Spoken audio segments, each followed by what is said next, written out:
میرے رسول کریم علیہ السلام کے غلاموں، یہ جو نبی پاک پر درود و سلام ہے نا، یہ جو حضور پر درود و سلام ہے، شیخ مبارک فرماتے ہیں کہ میں حج کرنے کے لیے گیا تو ایک نوجوان کو دیکھا، کوئی ذکر کر رہا تھا، کوئی ذکر کر رہا تھا، پر وہ طواف کے ہر پھیرے میں بھی درود و سلام ہی پڑھ رہا تھا، وہ عرفات میں بھی درود و سلام ہی پڑھ رہا تھا، وہ ہر جگہ درود و سلام پڑھ رہا تھا۔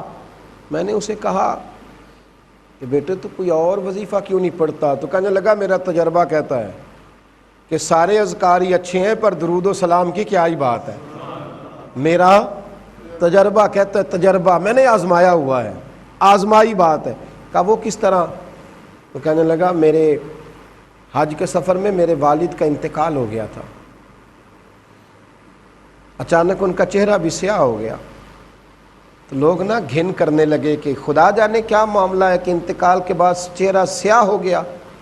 فرماتے ہیں پھر میں نے رات کے اندھیرے میں چاند کو چمکتے دیکھا، خوشبوؤں کو بکھرتے دیکھا، اور فرماتے ہیں کوئی آنے والی ہستی آئی اور انہوں نے آ کر کے نا تو میرے والد کے چہرے سے کپڑا ہٹایا اور پھر دست مبارک پھیرا تو چہرہ 14ویں کے چاند کی طرح روشن ہو گیا۔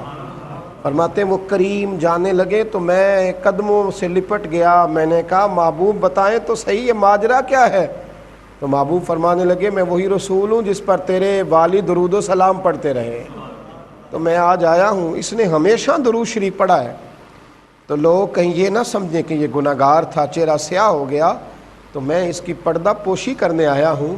فرمانے لگے میرے والد درود و سلام پڑھتے تھے تو رب نے یہ درجہ دیا، میرا بھی وظیفہ ہے، میں صبح بھی درود پڑھتا ہوں، میں شام بھی درود پڑھتا ہوں۔ اور حضرت عمر فاروق رضی اللہ تعالیٰ عنہ فرمایا کرتے تھے تیری تو دعا بھی تب قبول ہوگی جب تو نبی پاک پہ درود و سلام پڑھے گا، تیری دعا بھی ترمذی کے لفظ ہے۔ حضرت عمر فرمانے لگے زمین آسمان کے درمیان تیری دعا معلق رہے گی، لٹکی رہے گی جب تک کہ تو میرے نبی پاک پر درود و سلام نہیں پڑھتا۔ حضور کیا کروں؟ فرمایا جب دعا مانگ رہی ہو پہلے اللہ کا ذکر کر، پھر مصطفیٰ کریم پر درود و سلام پڑھ، پھر تو جو دعا مانگے گا رب اپنے فضل سے قبول فرمائے گا۔